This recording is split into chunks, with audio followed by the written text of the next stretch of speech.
Hello, welcome back to Quest for Lubok. I am the creator of Quest for Lubok. It is nice to be here today on this beautiful sunny day. It feels like plus 30 in Edmonton, Alberta, Canada, where I'm doing my thing. And I just wanted to stop on by and talk about the new additions that I'm making on the game. Now, I'm looking at the source code here, and I'm almost at the 500 room mark, and I'm not gonna lie, it is actually pretty neat to be almost at 500 rooms within the game. And now I know 500 rooms, if you think about it, it's really 500 moves within this vast world. But that's the thing, right? Each step you take enters you, like, each direction you go to enters you into a new quote unquote room or quote unquote part of the game. Now, the reason behind that is that, I've seen the original maps on Zork and Adventure and, all that fun stuff. And you see a lot of that, where like one page of a map will be, uh, I don't know, have like 30 rooms in it, right? But one of the pages for my designing of the world that is in the game is that each room, like each step you take, is connected by a line. Now, in many other games, that line would be considered something else. It would be considered possibly another area, or like how many moves to get to said area. So, if you have it longer than a certain line, that's like, 2 steps or 2 moves or 3 moves to get into that area. But with this game, I automatically just every spot, every step you take, or in any direction, brings you to another place. So that line is non-existent in the uh, in the mapping out of the game. But if you do want to like map it out or whatever like that, and have it being as authentic as possible, you just have a bunch of boxes all jumbled together, right? But there is many other areas within this game, though. There's the cemetery, the clock tower, the farmers' fields, the temple, but created an underground society within a game itself is actually pretty cool in my opinion. I actually always wanted to have like a secret hidden community underground in a video game, completely free and void of of the main storyline. Like, what would it be like if this group of people had, fled, moved underground, nobody found them, nobody could talk to them whatsoever? What would their take on the whole world around them be? What would they honestly think about, right? And that's the whole concept of the game itself, is that no, you're in like this 60 to 80 room underground dwelling, and you don't know if there's a way out or not. You don't know if the people are friendly or not. And underground village becomes such a great concept. It's such a great means of telling a story. Seeing a group of people off from civilization and just seeing them completely off kilter, not knowing if anyone is alive above them, and it's something that's really great, and it connects really well to a story about an interviewer who went to North Korea, and he goes over, or she goes over, or whatever, talks to this family, right? They're having like, I guess, like soup or whatever, and the woman's like, we're really loyal, the North Koreans, to our government. You know, it's just the way it is, and blah blah blah blah blah. And then she said like, well, it's like, are we jealous of our Chinese neighbors? Yes, because they have more freedoms. It's like the East Germans with the West Germans. The East Germans now are probably really jealous about what the West has. Unbeknownst to her, it was like 20 years, 30 years after. I don't know how old it is. I'm just assuming, but I think it's like mid 2010s, maybe, yeah, mid 2010s. So you're thinking about it, it's probably like 25 years, yeah. And that's the kind of like angle I'm kind of going with on this section, is that they know something out there is evil. They know that they're going to be murdered if they go out there at night, and or at the middle of the day, and at any time they can get wiped out, not knowing if there's even a threat or not. And that's why you see a lot of this stuff within the game, within the characters, which I will be bringing up. It will be uploaded here in a short little while, uh, just because I want to finish off the underground village. Then I want to start planning out some other stuff because I really need to fix the mapping for the character, the rooms that connect to each other. And it's just something that I find really, really interesting.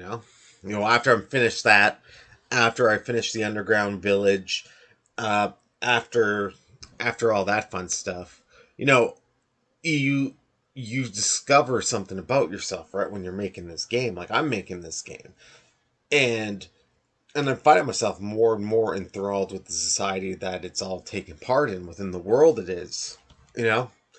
And there's a lot of similarities between those within the village, the farmers and all that stuff, who have to live on a constant state of fear because if they don't produce enough grain demanded by the prince and the prince and the military and all that stuff, all those people that are nobles, then all of a sudden those people are put to death.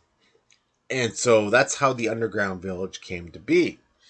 Is that one person was put to death, so the whole village helped by building this little area for him. And then one by one, more people started getting put to death, and more people, quote unquote, escaped.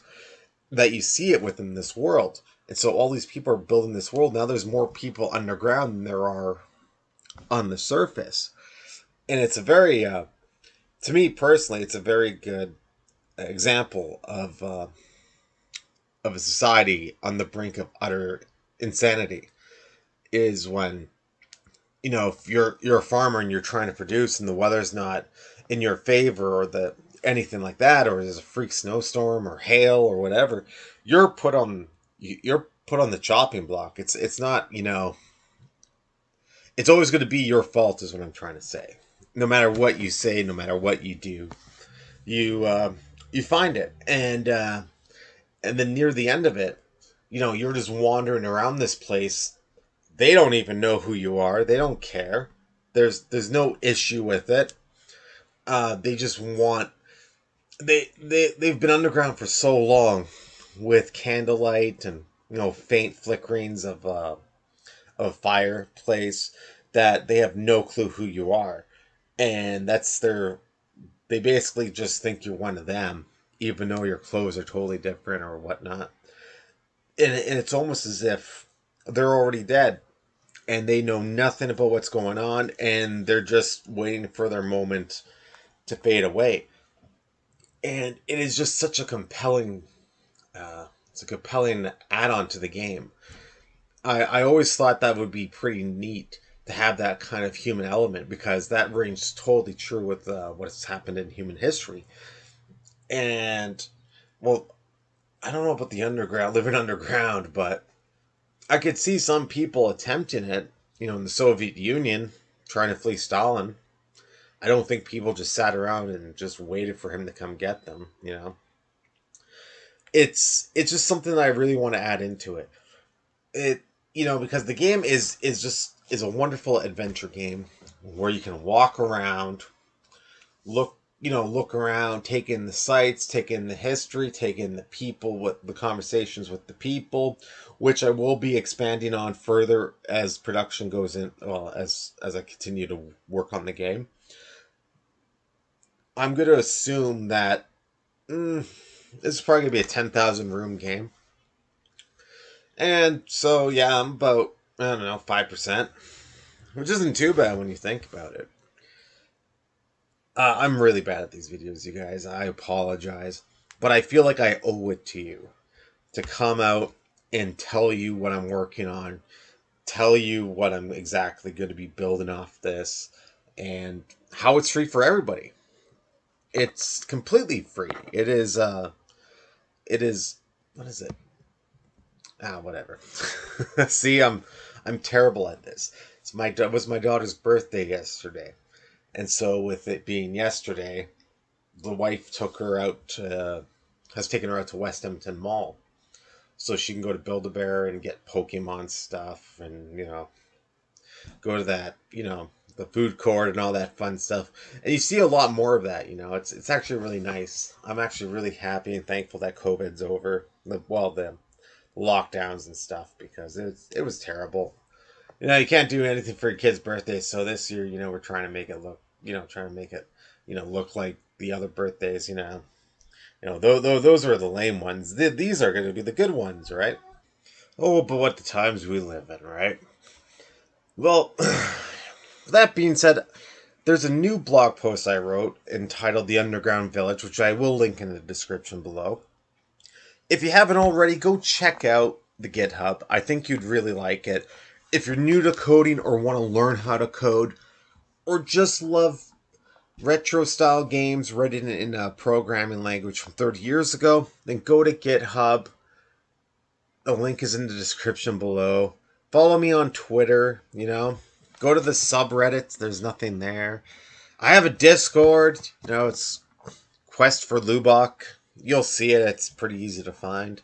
With that being said, I hope you all have a wonderful day.